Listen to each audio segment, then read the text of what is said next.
Okay, let's take a more detailed look now at one of the sections of the class material. So let's go down to 1.4, which is the section on prime factoring, and that seems to be one that gives students trouble sometimes. So section 1.4,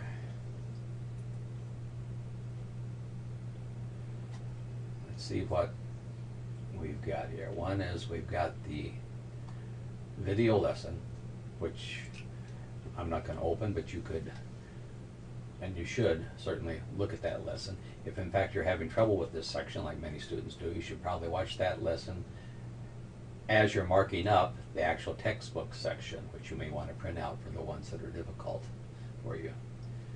So, video lesson with narration, and mark up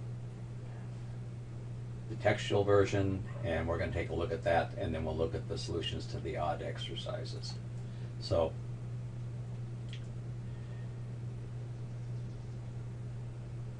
these are hosted in Dropbox.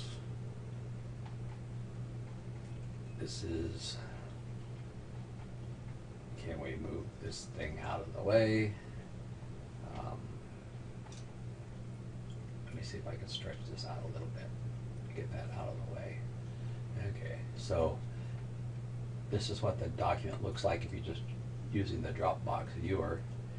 And this is the section on the whole numbers. Okay, this is the section on prime factorization.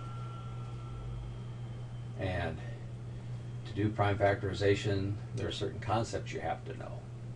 The concept of divisibility. Here's the definition of divisibility. Unless you know the definition of divisibility, you have no chance of working any problems that deal with divisibility.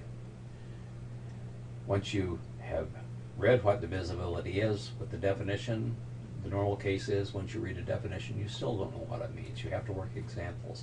So here's some worked examples.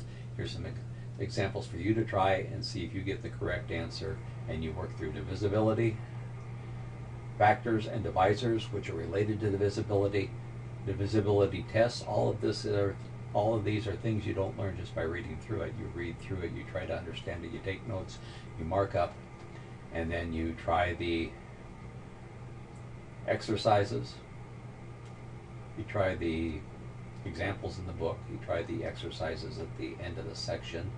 Here's prime factorization using factor trees. You don't learn that without practice. You won't know if you're practicing right unless you see worked examples, and the worked examples are what you will find if you run down here to the exercises portion of the text, section 1.4. There are some exercises. They start out fairly simple. Each dark line here represents a different kind of problem. You should make sure you work the odd problems and check them in the solutions manual, detailed solutions manual, in every section. If you can work those, you understand the material. If you don't work those, if you can't work those, there's no point in taking the quiz, because you won't be able to work the quiz. The most important thing you can do is work problems in mathematics. That's how you learn to do mathematics. So here are all the exercises that you can practice. And now let's take a look back at prime factorization in terms of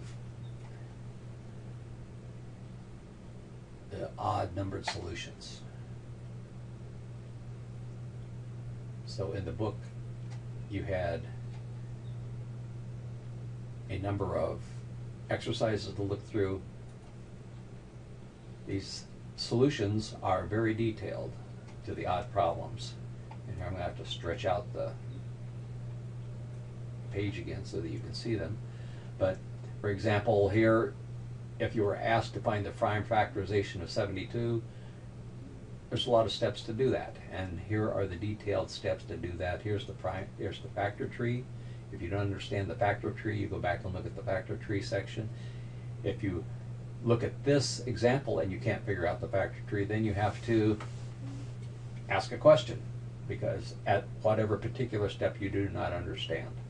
And then here's how you write out the prime factorization. There are many examples here that you can use to learn. This is their most important learning tool. The red here are the explanations of the detailed steps that you will see. This is a very valuable document. Okay, let's go back and take a look at the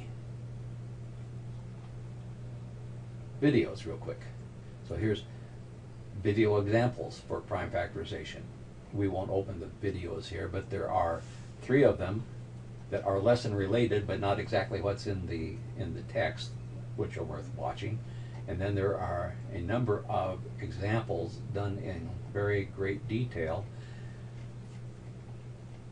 If you haven't understood the material and you haven't watched these, you haven't done the right thing, because it's simply you have to do the work. If you do the work, you will do fine.